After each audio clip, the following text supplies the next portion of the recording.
What's up guys and welcome back to the channel.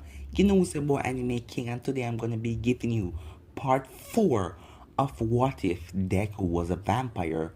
Today I'm gonna be giving you part 4. Go check out part 1, 2, 3. They're gonna be in the playlist, so you don't have to scroll up. Just switch across the playlist and you'll find part 1, 2 and 3 in the playlist. Get this one over 90 likes and you'll be getting next part. You guys get the last one over 90 likes, so yeah. Get this one over 90 likes and you get the next part, and comment down below and tell me what you think of it. And if you enjoyed, if you're a new subscriber, comment down below and tell me. I love to interact and talk to you guys. So without further ado, let's get straight into it. Start the intro. Remember the moment you left me alone and broke every promise you ever made. I was an ocean, lost in the open. Nothing can take the pain away. So you can throw me to the wall. Tomorrow I will come back, leader of the whole pack. Paint me black and blue. Everyone will shake me, every scar will build my throne.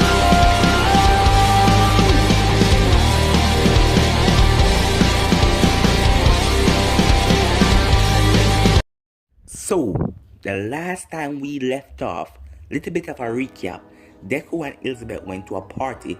After Deku ended up tasting the blood and went in full Ripper vampire mode, he killed about 20 people.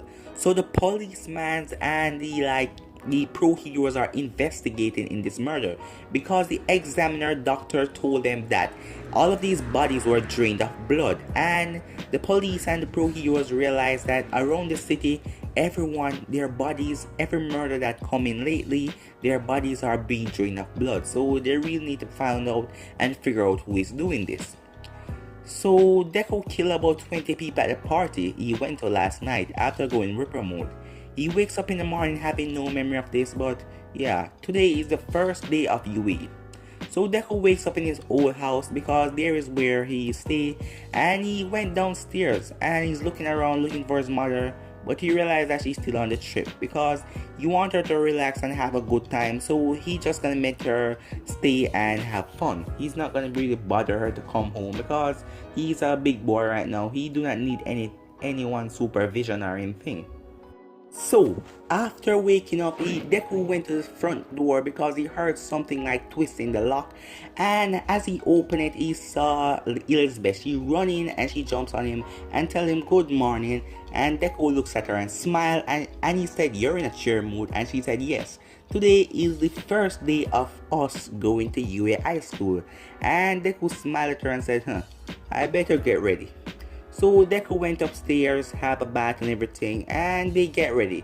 The both of them head off, took a train, and they reach the big school. The gates fully open. Deku and Elizabeth are walking inside when Bakugo came from behind them and pushed Deku out of the way and said, "Get out of my way, you nerd." And Elizabeth looked at him after Bakugo walks off. He didn't really look at Deku, he just pushed him out of the way. Elizabeth looked at him and said, "Didn't you compel him?" And Deku said, "Yeah, but I was weak back then, so it didn't really take effect. But I like it this way. With Bakugo treating me nice and everything, it's just like a weird alternate reality. So I'm just gonna leave it this way." Elizabeth said, "Fine with me, if it's fine with you." Elizabeth and Deku, they're in the same class 1A. So the both of them get their transcript and everything. After I went into the classroom, Deku feels someone behind him and he turned around because his vampire senses are heightening, so he heard someone coming from afar away. The person stand behind him for a second. Deku turned around a little bit of a speed and he looks at the person's face. It was Uraka. She was shocked and she said, "Hey, it's you. Thank you for saving me again." And Elizabeth looked at her with a jealous look in her eye. But then Uraka turned to Elizabeth and said, "Hey, we didn't meet each other the other day. I'm Uraka Ochaka." And Elizabeth looks at her and said, "Oh." And she shook her hand and said, "I'm Elizabeth." And Uraka just gave her a big smile, and all of them walked into the class. Elizabeth and Deku are walking and talking, and then Mr. Aizawa came in the class. Everyone is talking. He told all of them to stop talking. Everyone ended up going to their seats and sitting down. Mr. Aizawa then tell them about the test and told them that if they fail this test, they will be going back to their house and everything. And this is his practice test. And if they fail, they won't get into school. Elizabeth then looks at Deku and said, "Do you want me to compel him?" And Deku looks at her and said, "No, we're not going to compel any teachers or any students here. We're just here to feel the experiments, everything about being at school. We're not gonna compel anyone here. Don't do that." And the most important thing, Deku whispered to her, "Do not drink anybody here." And she looks at Deku with a sad face, and Deku said, "I'm not joking. Do not do that. We're just here to feel the school experiment. We're just here to do an experiment on how it feels to go to school. Remember, we're immortal, so we're gonna live out our whole lives. So prefer we just go to school from now on, okay?" And she looks at him and she just pretty upset because Deku said, "We're not gonna drink anyone here." After Mr. Aizawa told all of them to get in their uniform, they all went and get into their uniform. Deku uniform is a black tailor-made that I told you in the last episode, and Elizabeth's a black tailor-made too. They both look like brothers and sisters because it's not the same, but it does the same material, and the way it looks like they're copying each other. Uraka looks at Deku and said, "Whoa, nice uniform." And she looks at her and she said, "Wait, are you two brother and sister?" And Deku said, "Yeah, we're brother and sister," because Deku has to play it that way because the both of them live in the same house. The both of them are wearing the same uniform, and if they're not family, what could they be? Cousin, but they could be cousin or a relative, but Deku just played it off as two of my brother and sister because her last name. You have to sign up a transcript before getting into school, like, because she wasn't going to any ordinary school. Deku was going to an ordinary school before he became a vampire, so she was at the orphanage and everything. She was going to the orphanage school, so Deku ended up rigging everything and compelling who is need to compel and give her his last name. So to school, they're both brother and sister. After lining up, Mr. Aizawa tests them in their strength. The first one he called was Elizabeth. Elizabeth ended up grabbing the ball and she threw it. She threw it with some amount of strength, and the record, it went pretty far. So everyone else did the test, and yeah, it's more likely the same, but Deku is here and Elizabeth is here with vampires. So they're a lot strong. And Deku is a lot stronger because the night, remember, he killed over 20 people. He drank them dry. And Elizabeth feasts on some herself, but yeah, she didn't go all out and went all crazy and everything because they were still in a club. But when Deku gets a taste of blood, it's like he cannot stop. So that is the reason. Yes, that is the reason why he really calmed down and stopped drinking the thing from the flesh. Yes, he wanted to drink that blood bag, but the blood bags, they're just like old and they're not fresh. Just say they're stale. He needs the blood from the veins, something pumping with the heartbeat. That's when he get more stronger. So, but for now he's gonna cool off because he does remember what happened to him to the night. But Elizabeth ended up telling him that the both of them just got a snack and no one died and everything. But she didn't tell him that it was a massacre and Deku killed over 20 odd people. And the police and they're searching for the murderers and everything because they put a warning out for like villains or something. They do not know who is doing this, so they spread it with all their other police members, and pro heroes spread it with all other heroes. So after passing all the tests, Mr. Aizawa told him that he was just kidding. He wouldn't kick him out of school. And Momo, she replied with, "Yeah, I'm sorry. I thought you guys know."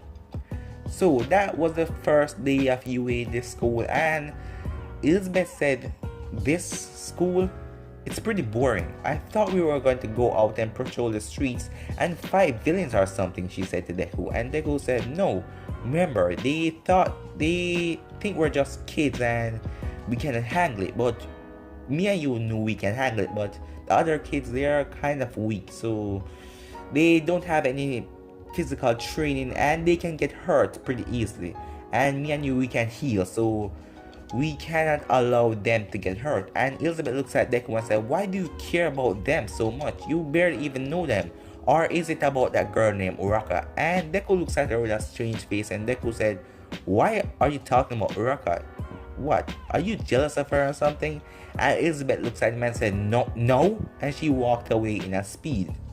And then Uraka saw Deku, and the both of them are heading the same way, like they're heading down the same way, but they're gonna take totally different trains or something. So the both of them end up talking, and Ida, they get to know Ida too, after Ida tells Deku that was amazing what he did to the giant robot.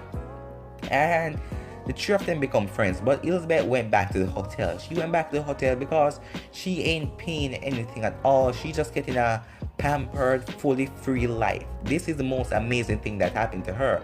But Deku treat the vampire thing like a curse because the only part he hate of it is the drinking blood. He hate drinking blood. But he knew that he needs the blood to sustain his body, but he didn't like to hurt people, so that is one of the things that he needs to get rid of, his emotions for hurting people. Elizabeth she grew up in the world of being treated like a garbage because she didn't have any family, and she was in the orphanage almost her whole life, so she didn't really care that much for people. Only person she really care about now is Deku. Yeah, she really care about Deku. So Deku just went back to his old house, yeah, because he went back to his old house. He wanted to stay there for a while. Elizabeth went back to the hotel. After Deku was in the house, he ended up cooking some normal food, and he has a stack of blood bags. He has a stack of blood bags. Even though they sustain him, they don't make him stronger or anything. They sustain him and make him can move around. But he needs blood from the veins to become even stronger. So we end up cooking everything and making normal food in pots and everything. He just pour the blood in a cup or something like for his drink. So that is just his drink to energize himself. After Deku was there cooking, he heard something, like he heard something outside. He went to the door and pulled the door and looked around. There was no one there. There was no one there. And then he heard the phone ring. And he picked it up. It was Elizabeth, and he talked to her, and she asked him what's going on, and that she's pretty bored here, if she can come over and both of them watch a movie or something and eat some food or something. And Deku said, I hope you're not talking about eating people, because she said, no, eat normal food. She said, oh, I already full up already. And Deku said, what do you mean by you already full up already? And she said, don't worry, it's the blood bag that you gave me. But she lied. She wasn't drinking the blood bag. She was like throwing them away down the sink or something. She was feeding on real people and erasing their memories. But when she go overboard, she killed them. So Deku and her are talking on the phone. Then someone burst into Deku's house. And Deku said, who are you people? Who are you people? And then something fired into Deku. Yeah, something fired into Deku. And he looks at it. It was like a tranquilizer bullet. And Elizabeth's on the phone and said, Deku? She's calling out to him, and she calling out to him, but she heard his voice, the muffin, and said, help me. And he dropped to the ground, and then 4 more tranquilizer fire into his body. They're like the effects, they're the only thing, they're like ravines. If you guys watch Vampire, they're really like ravines for the vampire, the thing that made them weak. So the scientists had other scientists, the boss man that want this drug to give people quirks so he could be even stronger and rule. He's a villain, yeah guys, he's a villain. It's not like All For One. He's a villain like out of this city. So he's a very rich, powerful man, but he's like not powerful or don't have any quirks at all. So we hired a bunch of smart scientists to create something for him to give him powers, make him vicious and strong. So they found the thing that could stop them or slow them down. Could kill them, but it could slow them down. So after that, they take Deku and throw him into a van, and they speed off. Elizabeth was coming back to the house. She was on her way coming back to the house to see what happened to Deku. About 30 minutes or so, Elizabeth reached the house and saw that there was a struggle or something, and Deku was captured. She could see like the tire marks and everything, and she could smell Deku's smell as a vampire, even though she wasn't a wolf or anything. But I told you guys, it was a scientist experiment on him, so they have all sorts of abilities, so she could smell his scent, and she ended up following it.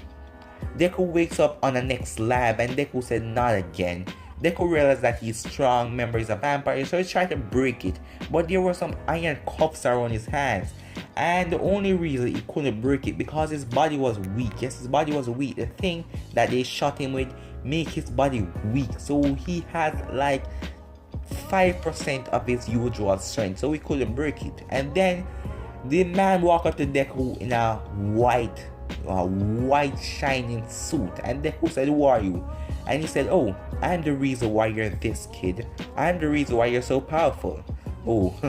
And Deku looks at him and said, "What? Why are you laughing? You're the reason that I'm a monster?" And the man said, No, kid, don't take it that way. You're not a monster. You're something evolved. You're something better than a normal usual quirk. You're my prime subject of becoming the most strongest villain in this world and taking over." Deku said, "Prime subject, what do you mean by that?" And the man said, "Oh, you and that girl are the first one. So you're the first, they're the first one to actually complete the test because most of the other kids, they died. And we run through a lot of kids." And Deku said, "You're a monster. When I get out of this, I'm gonna rip your head off." And Deku saying this with a sinister look on his face. And the man said, "Oh, you won't get out of this. We just need to extract some things from you so we could duplicate the subject and we could make more of these genes that can turn people to what you are." And Deku said, "What do you mean turn people what I am?" And he said, "Oh, your blood, it can change people and turn people in things like you." And Deku said, "What? Turn people in things like me? So, but if you turn people like me, what tells you that they will obey you?" And the man said, "Oh, we thought of that and we mixed it with the other drugs so we can like control them from within. And if they don't obey or it went wrong, I have this. It's like another side effect of these drugs. I can just kill them from within. I can make their body feel like it is tearing apart until everything inside of their body and their heart bursts to pieces. But you, kid, you're different from what I'm going to make after this, because the both of you was the only one that turned after what the scientists did to about 94 peoples. But you two, you're the original. You're the first one. But I need a girl too. The one that I'm going to make after you, they're going to be knockoff of you. You guys, you're like different. I do not know how to kill you yet, but after I get that and extract everything from you and that girl, I will find a way to kill you. And you will stay here and you'll be a subject so I can run tests on you and everything. And your blood is quite useful. It can heal the wound and heal almost anything." Who looks up on him and said, "Let me guess. So, when you finally perfect it, you're gonna use it on yourself to become a villain or the best villain or something and try to take down All Might and rule the city?" And the man said, No, not this city. World domination. After I created this and gave it to other people and controlling them, I will give it to like politicians and the main person that holds the city and everything." And Deku said, "Why are you telling me your evil plan?" And the man said, "Oh, because you're not gonna leave here alive." And Deku said, "Wait, I thought that you couldn't kill me." And the man said, "Oh, that's not gonna stop us from trying." And the man took about like a silver dagger and stabbed Deku right into his chest, bursting right through Deku's heart. Deku's face went pale and his eyes closed. But when the man pulled it out, he realized that the wound was healing and Deku was still not dead. Even though he like can take and extract the thing from Deku to create others, they won't be as powerful as Deku, and they won't be as powerful as Deku and Elizabeth, and they can be killed pretty quickly like a normal stake to the heart or something to the heart. You just have to stab them to the heart. It doesn't have to be a stake or anything, any metal or anything, even something. If you can shoot them directly into their heart, they will die. But he wants them to be like Deku and Elizabeth, that nothing can kill them. But something can kill Deku and Elizabeth, but I'm not going to be relieving it yet for this what if, because they cannot find it. Because if they find it now, they're just going to kill Deku and Elizabeth. Deku said, "When I get out of here." After healing up, Deku opened back his eyes and Deku looks at the man and Deku said, "Guess you cannot kill me overall. When I get out of here, I'm going to rip you to shreds, you know that? I do not really like to kill people, but you, I'm going to make an exception and I'm going to rip you apart." Deku looks at the man and the man says, Trust me, kid, you won't get out of here. Then the lights inside there started to flash red, and the man looks around and asks the next scientist and said, "What is that? What is that?" And they said, "Oh, the girl is here." And the man said, "How did she find us?" "She's sniffing." And the man said, "Oh, so they have the capability to sniff out their friends." And the man said, "Let her in." Ian opened the door and Elizabeth said, "Huh? You letting me in?" Then she took out her teeth and she just run straight in there, and she saw Deku on table, and Elizabeth said, "Deku," and she's run towards him, and Deku said, "No, stop." And then something on the floor just clashed onto her feet, and she dropped to the ground, and it was like a handcuff, but it just clashed to her feet, and she was trying to take it off, but it just stuck her in her position. She couldn't move. It was stuck to the floor and it couldn't move. She was trying to take it off her foot, but it was like it sank into her skins and tightened around her bones.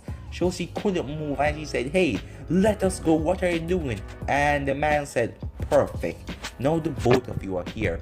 Now, scientists, let's continue."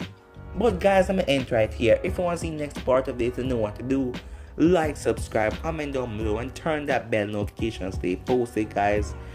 Get this one to over 9 likes and you'll be getting next part as soon as possible. But I'm out for now, guys. Peace.